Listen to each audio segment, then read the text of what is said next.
Even though there are numerous types of additive manufacturing technologies on the market today, the majority of them build their parts by utilizing either a filament, powder, or resin material.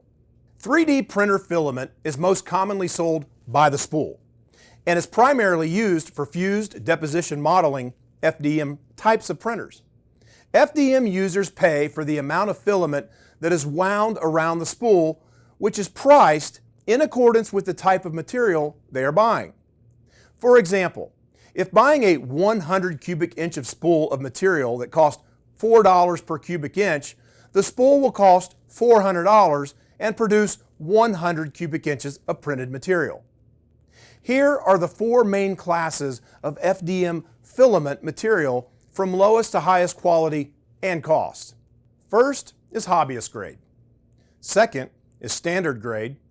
Third, engineering grade.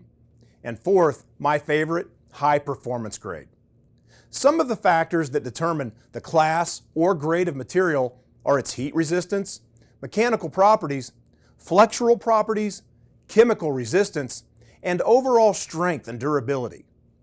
It's important to remember that a high-quality 3D printer is recommended for running high-performance materials, since the two are symbiotic as it relates to the quality of the parts that can be produced.